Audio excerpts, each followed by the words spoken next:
Eu vou trazer, vou subir aqui, que estava nos assistindo, já está aqui, o Ricardo Berzoini.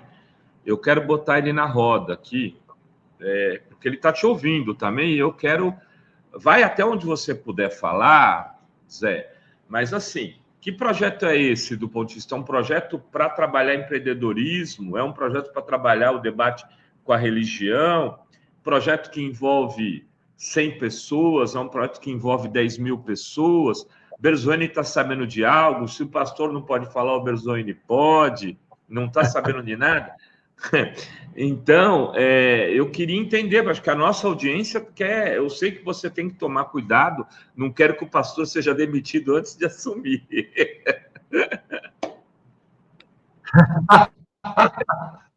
Rovai, é um projeto de economia solidária, tá? Que passa pelo Ministério do Trabalho, a Secretaria Nacional de Economia Solidária, Gilberto Carvalho, gente que é ali da raiz, né?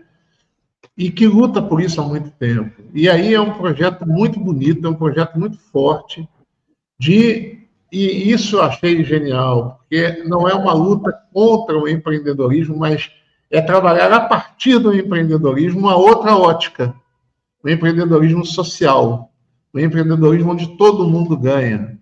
É isso que é a lógica da economia solidária, né?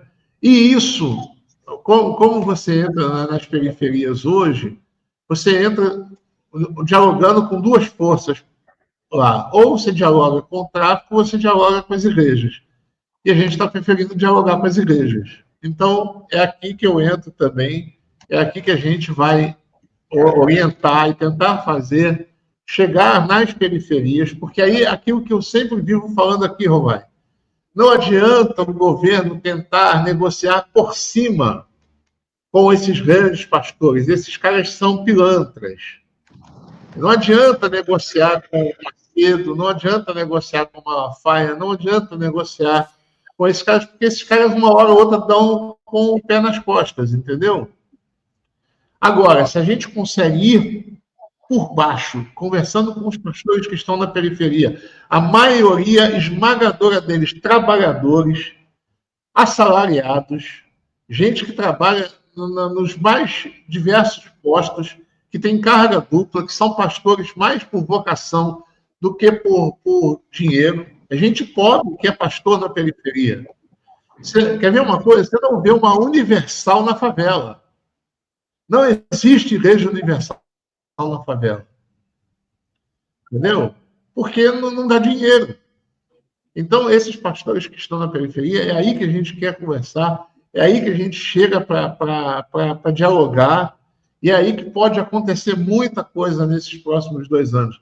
É um projeto ousado do governo, já tem mais de 500 pessoas que vão trabalhar nesse projeto, né? Então, assim, não é um projeto pequeno, né?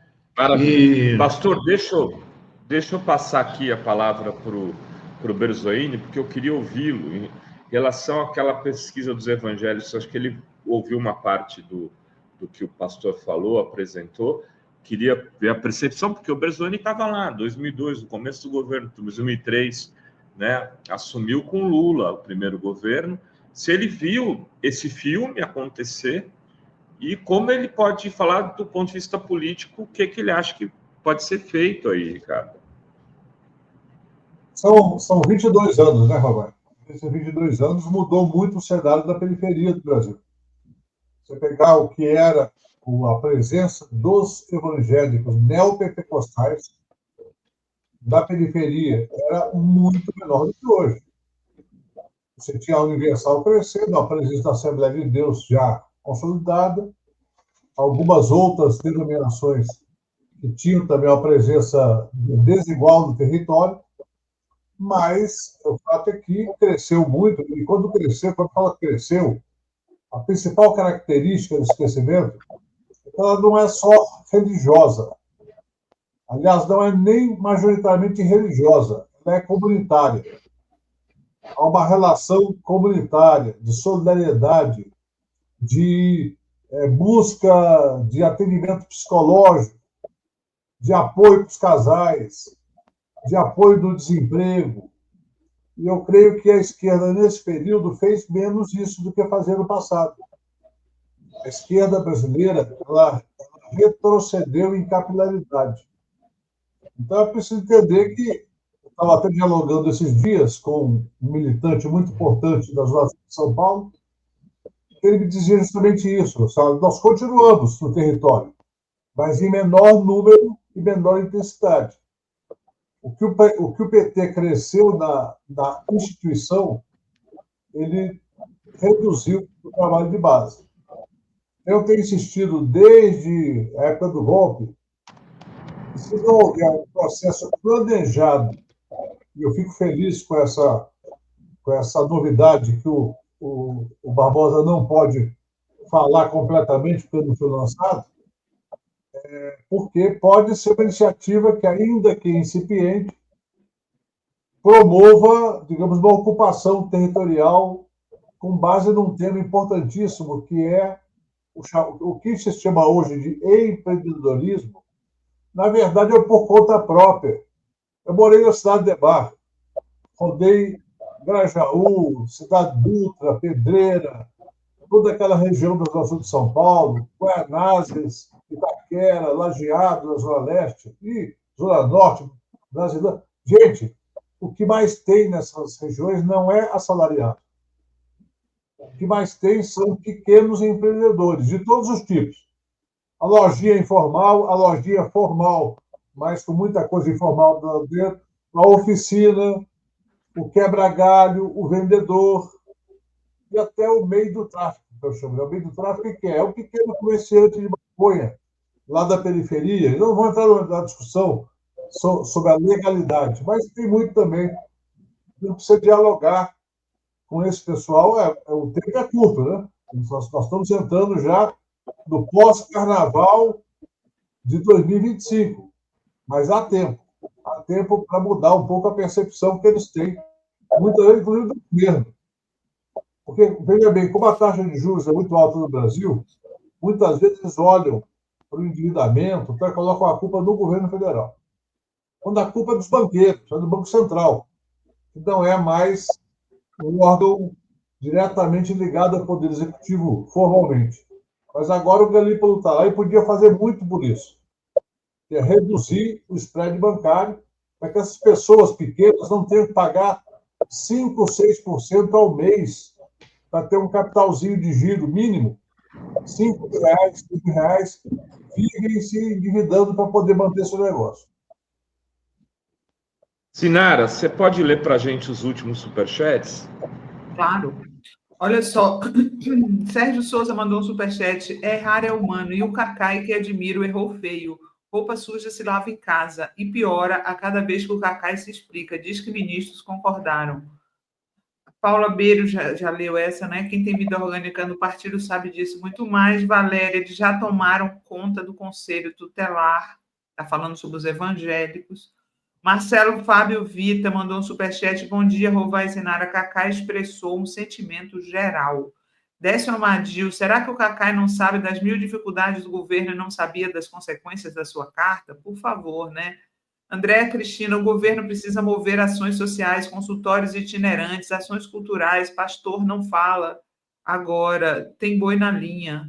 Carta Cacai é igual a carta do temeroso, faca nas costas, governo principalmente expondo conversas. Você não quer falar sobre isso, né, Berzoini? Mas você achou que foi uma faca nas costas?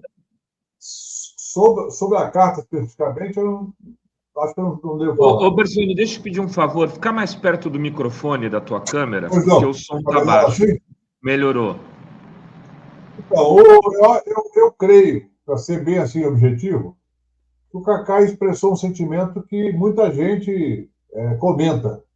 Eu, como estou fora por opção, eu não quero entrar em questões que são intestinas do governo.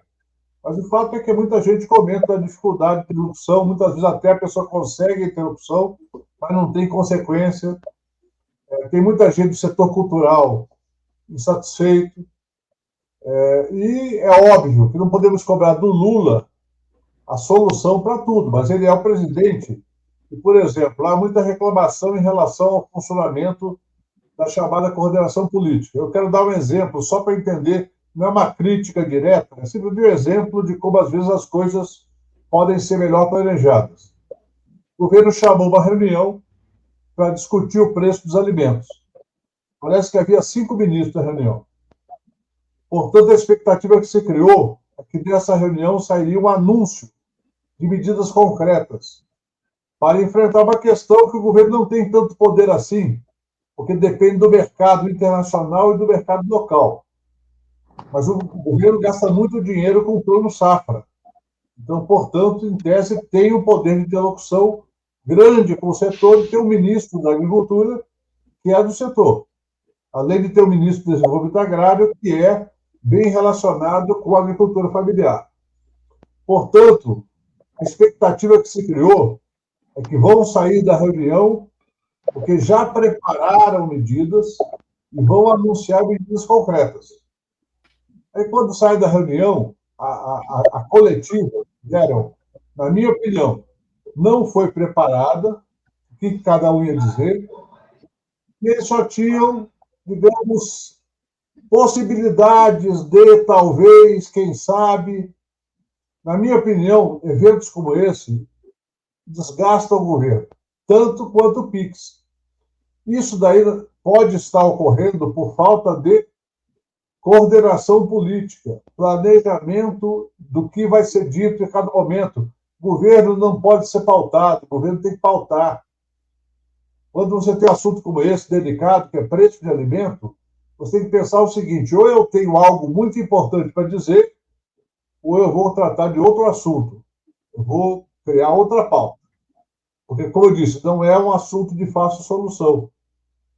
Então, não dá para cobrar que o governo faça tabelamento, porque não funciona. O governo tem que agir no crédito, tem que agir na questão fundiária, dos estoques, mas não. Então, isso daí revela, talvez, muito mais a questão do isolamento do Lula. Então, revela uma falta de coordenação que já apareceu na questão do PIX, já apareceu em vários outros assuntos, e que nós estamos torcendo para que o pessoal se acerte, para que não haja mais esse tipo de desgaste. Muito bem. Sinara, quer fazer uma pergunta? Não, eu perguntei agora sobre a carta, né? E eu queria só mais uma coisinha, Berzoini. A gente falou aqui sobre a reforma ministerial, né? E um dos alvos possíveis da carta seria, vou falar diretamente, o ministro Rui Costa. Você acha que o trabalho do Rui ali está causando insatisfação dentro do governo? Eu não tenho como avaliar a questão específica do Rui. Eu creio que o ambiente do Palácio cria muitas arestas com o mundo político e com o movimento social. Muitos movimentos sociais, eu, como fui presidente do partido, as pessoas me encontram ou me procuram e falam: olha, eu não estou conseguindo tratar desse assunto, até me receberam, mas não dão resposta. Quando eu ligo para cobrar resposta, dizem que está para esperar mais 15 dias. Pode ser coisas concretas, não tem resposta, mas tem que ser objetivo. Olha, esse assunto aqui não vai dar, esquece, muda de assunto, ou buscar uma solução concreta.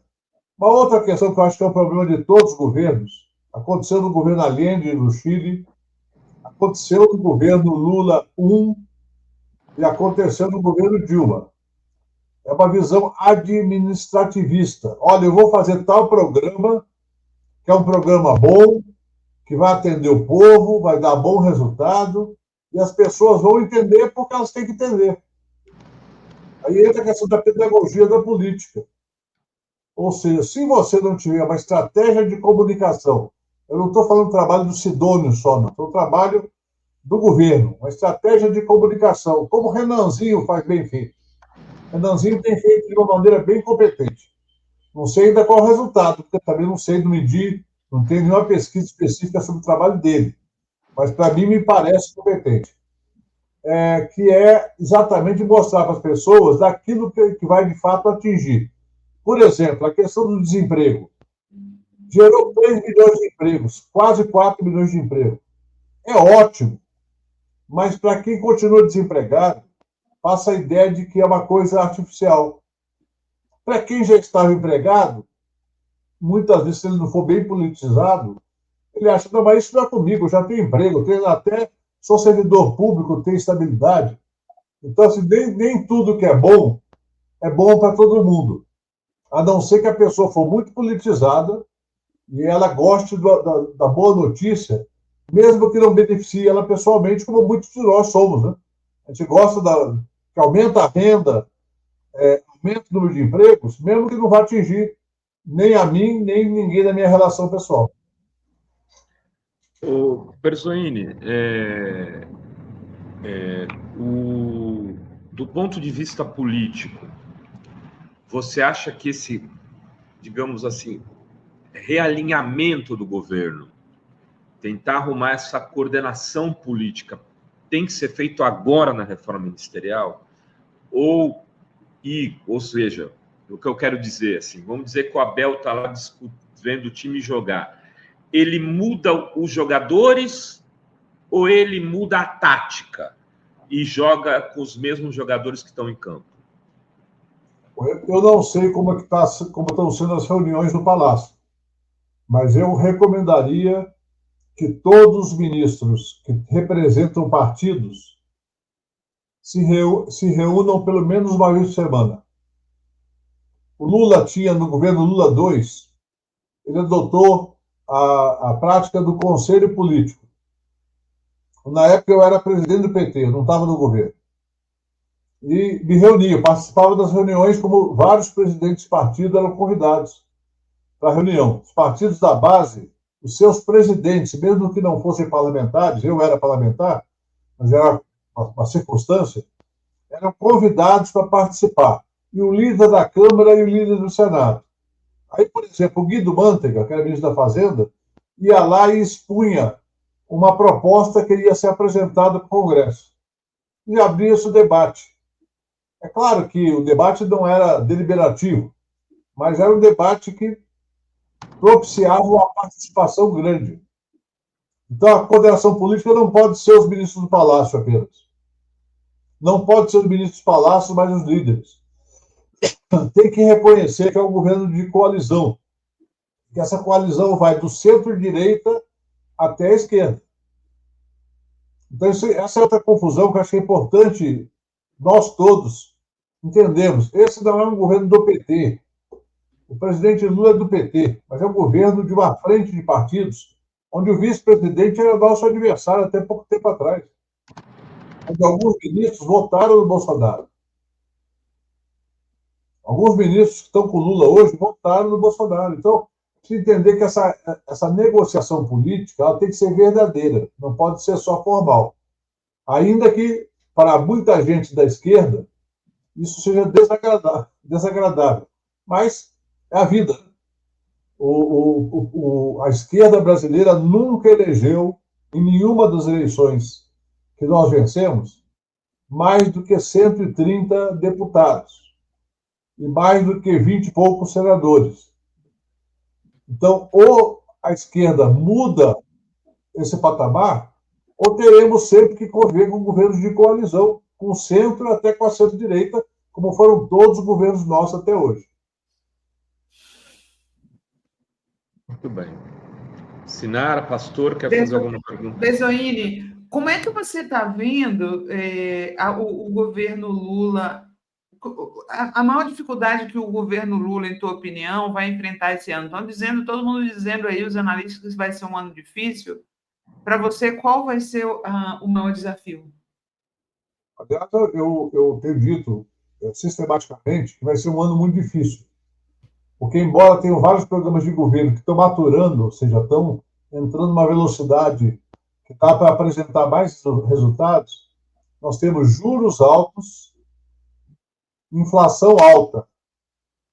E a reforma tributária, eu falei isso aqui na Fórum algumas vezes, a reforma tributária que foi aprovada, que foi comemorada como grande fato político, ela só vai produzir resultado no médio prazo. Ela já é meia reforma tributária, que a parte da renda só vai ser discutida esse ano. Aliás, meia não, um terço, porque a parte da renda é a mais importante. E eu não gosto da proposta do governo, mas acho que é um avanço. A proposta em relação à renda. Ela é um avanço, mas bem aquém do que poderia ser feito, inclusive em termos de debate político. Então, nós temos juros altos, que aumentam o endividamento das empresas, das famílias, e reduz o investimento privado. Nós temos inflação relativamente alta, não está altíssima não, mas está relativamente alta, vai rodar na faixa dos 6%, pelo menos até agosto, setembro, a inflação anualizada vai estar na faixa dos 6%.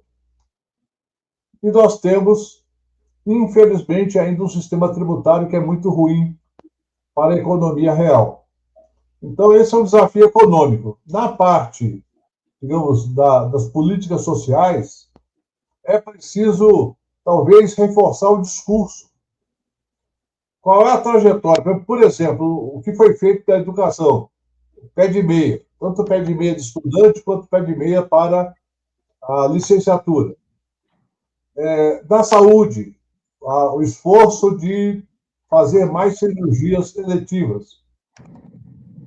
O esforço para ampliar a cobertura vacinal. Na parte de infraestrutura, as concessões que o Renan Filho está avançando bastante. Nas demais áreas, isso é preciso contar uma história, na minha opinião. Aí que eu falo da comunicação é isso. É contar a história. Como eu sou mineiro, eu brinco sempre com aquela história. Ou um cotô e pronto que eu vou. E também o Dom Covim, para mostrar o seguinte, nós viemos há 2 anos apenas de uma situação calamitosa e colocamos ordem na casa. Claro que só ordem na casa não basta, mas é preciso projetar o pronto que eu vou. O que eu quero, aonde eu quero chegar? Qual é o projeto de médio e longo prazo? Em relação à economia, em relação ao social, em relação aos direitos civis, e enfrentar politicamente. Não adianta ficar fugindo dos temas. Achar que você vai agradar alguns setores fugindo de alguns temas, não resolve. Mas tratar com inteligência esses temas, porque alguns são muito sensíveis, inclusive para a questão religiosa, né, pastor? Alguns temas, dependendo como você fala, você já rompe o diálogo. Se você souber como abordar o tema, você mantém sua opinião, mas mantém o diálogo. Olha só, eu queria só fazer mais uma perguntinha. Essa história que o Lula está colocando toda a energia, né, na isenção de IR das pessoas que ganham até R$ 5.000, né? Eu vi agora, o pessoal tinha me alertado ontem no chat, que o PL está apresentando um projeto para isentar até 10 mil. Então, eles estão querendo roubar o projeto, que é a menina dos olhos do Lula. Vai ficar complicado isso, hein, Berzoini? Por isso é que eu não entendi até agora aquela coisa de apresentar essa proposta sem mandar para o Congresso. Quando você... É claro que se tivesse mandado para o Congresso, eles iam apresentar emenda isentando até 10 mil, até 15 mil, até 20 mil. Para fazer o contraponto, é preciso dizer o seguinte, o teu projeto, ok, até 10 mil. E qual é a fonte de compensação que você propõe? Porque não pode apresentar um projeto reduzindo tributação sem apresentar qual é a fonte alternativa de receita. Uhum. Então, tem que apresentar isso abertamente. Assim, olha, nós estamos fazendo o máximo que é possível, tributando a renda não salarial acima de R$ 50 mil em 10%. Essa é a proposta do governo até agora, pelo que eu vi. Tá bom, para fazer o que você quer, tem que tributar essa renda em 25%. Você topa manter a proposta? Porque aí a turma do lado de cima também vai procurar o cara para dizer, olha, meu cara, vamos devagar com o andor. Eles estão querendo só disputa. Nós não podemos agir em decorrência do que a oposição vai fazer. Mas temos que presumir o que ela vai fazer para colocar a vacina desde logo. Ricardo, e a questão do semipresidencialismo, que agora o Gumota parece que encampou, né? E o ministro do Supremo Tribunal Federal Luiz Barroso. Ou Fux? Disse que é a favor tanto do semipresidencialismo como do voto distrital misto ontem. E isso, vez ou outra, isso aparece no cenário político. Ficou muito forte na época do Temer, do golpe contra Dilma. Você acha que isso tem chances de evoluir agora, ou com a percepção aí de um governo fraco do Lula, por parte da direita? Primeiro, dizer para vocês que eu sou parlamentarista. Desde a votação da consulta popular de 93, eu, estudando o assunto e olhando os cenários que nós temos de governabilidade, eu sou parlamentarista. Agora, obviamente, isso não pode ser feito casuisticamente. Hoje, no Brasil, nós já temos um semipresidencialismo.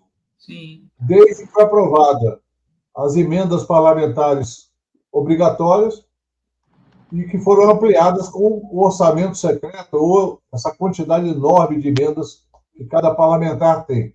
Por isso, parece que são 80 milhões de reais por parlamentar. Além disso, o arranjo partidário brasileiro tornou mais difícil de governar. Então, se alguém quiser discutir, outro dia eu estava ouvindo o Luiz Carlos Raul, que é o autor de uma das PECs que trata disso, falando, ele dizendo, não, vamos discutir para 2030. Eu topo para 2030, eu topo. Inclusive o voto distrital misto, que eu também defendo. Acho que o voto proporcional com o distrital, ele contempla os dois tipos de representação. Como é na Alemanha. A Alemanha é assim. Você tem um parlamentarismo com o presidente, tem o presidente constitucional, o primeiro-ministro eleito a partir da maioria parlamentar. Eu acho que é pedagógico. Então, não seria contra, desde que não afete nem esse mandato, nem o próximo. Porque senão é golpe contra o Lula. Então, se quiser debater a tese, acho que o PT tem que debater a tese. Não deve ficar proibida a tese. Mas, obviamente, ressalvando, o presidente atual, ele tendo direito à reeleição para o próximo mandato, não tem que se admitir, em hipótese alguma, mudança do sistema. Embora eu acho que o sistema está muito ruim. Hoje, a governabilidade está muito fraca. O presidencialismo é um presidencialismo que você vê que o Lula é obrigado a fazer malabarismo para governar. Ele vai ao Amapá colocar um tema que eu não colocaria, porque é um tema que é delicado, que deveria ser tratado fora de um palanque, que é o tema, por exemplo, da exploração da margem equatorial, que eu sou favorável, mas eu acho que não deveria ser colocado jamais como uma questão de uma disputa com o IBAMA, até porque o IBAMA é um órgão do Poder Executivo. Por que ele fez isso? Para agradar o Alcolumbre, certamente. Não foi por outro motivo. Ou seja, para mandar um recado amistoso para o Alcolumbre. Verdade. Tá bom, Ricardo, te agradeço. Aí eu fazer uma última pergunta sobre, você falou de inflação no período, nesse próximo período aí, né? Que a inflação pode extrapolar a meta. E o crescimento? Porque o crescimento de 2024 foi de 3,8%, segundo o Banco Central. Nós vamos ter um recuo no crescimento, aí o mercado está apostando em 2%, mas também apostava em 2% em 2024 e a coisa estourou para 3,8%. Você acha que o mercado dessa vez acerta ou está mais para errar de novo? O mercado erra muito. Mas se nós conseguirmos crescer 2% com juro real de 9%, eu vou tirar o chapéu para toda a equipe de governo, porque você crescer com esse tipo de juros é muito difícil. Mesmo que você tenha bons investimentos da Petrobras, várias empresas privadas também planejando bons investimentos, mas a economia tende a rodar num ritmo um pouco menor. Eu torço para que não. Quem sabe a gente chega no final do ano com 3,5%. Aliás, eu falei que ia crescer mais de 3%, muito antes do que o próprio governo. O governo estava apostando em 2,5%, e eu falava, vai crescer mais de 3%, não tem razão para crescer menos de 3% esse ano. Porque você via uma trajetória de redução da taxa de juros, e eu conversando com vários empresários, eles diziam o seguinte, olha, se a taxa de juros chegar a 8,5%, vai chover investimento privado. que o pessoal tira da renda fixa e coloca na produção. Mas, obviamente, nós temos que aguardar os resultados do primeiro trimestre. Acho que não vai ser um crescimento tão bom, mas vai crescer alguma coisa. 1,5 a 2, acho que cresce. Maravilha. Obrigado, Berzoini. Obrigado, abraço, Barbosa, Sinara e Renato. Bom almoço para você. Obrigado.